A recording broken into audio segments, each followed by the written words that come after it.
सोचो हमारी धरती अरबों साल पहले कैसी थी। बिल्कुल अलग। ज्वालामुखी फूटते थे, लावा और राख उगलते थे, हवा गर्म और भारी थी, पेड़ पौधे नहीं, जानवर नहीं, बारिश की एक बूंद भी नहीं। फिर बारिश आई, आसमान से पानी बरसा, धरती ठंडी हुई और पानी इकट्ठा होकर समुद्र बन गए। यही शुरुआत थी। जीवन के लिए यही मंच था।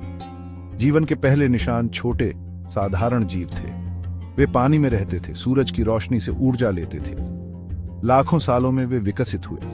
जमीन पर पेड़ पौधे उगे, फिर जानवर, धरती जीवन से भर गई। हमारे पहले धरती अपने आप में एक स्वर्ग थी, एक परफेक्ट बैलेंस। छोटे जीवों से लेकर विशाल डायनासोर तक जीवन फला फूला। हवा जो कभी सांस लेने लायक नहीं थी, अब पेड़ पौधों से ऑक्सीजन से भर गई।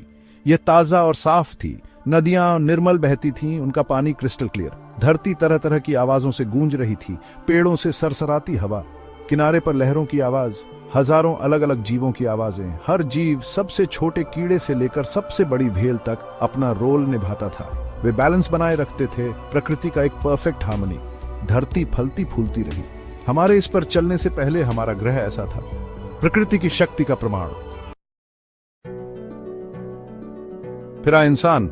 हमने शहर बनाए, मशीनें बनाई और कमाल की तरक्की की। लेकिन हमारी प्रोग्रेस की एक कीमत चुकानी पड़ी। हमने ईंधन जलाया, हवा में हार्मफुल गैस छोड़ी। हवा जो कभी साफ थी अब स्मॉग से भर गई। हमारे कारखानों ने नदियों और समुद्रों में कचरा डाला। पानी जो कभी शुद्ध था अब दूषित हो गया। हमने लकड़ी के लिए जंगल काटे, जानवरों के घर तबाह किए और जमीन पर घाव छोड़े। हजारों सालों से बनाए रखा बैलेंस बिगड़ गया। धरती बदलने लगी, और अच्छे के लिए नहीं। हमने अपने ग्रह से बहुत कुछ लिया है, अक्सर वापस देना भूल जाते हैं।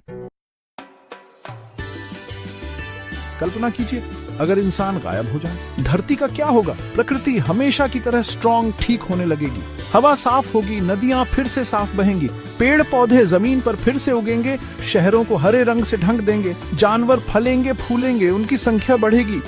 धरती धीरे धीरे लेकिन निश्चित रूप से अपने पुराने ग्लोरी में वापस आ जाएगी। यह एक सोचने वाली बात है। हमारे बिना एक दुनिया खुद को हील करती हुई। शायद ये एक रिमाइंडर है, एक रिमाइंडर कि हम इस ग्रह के सिर्फ केयरटेकर्स हैं, मालिक नहीं।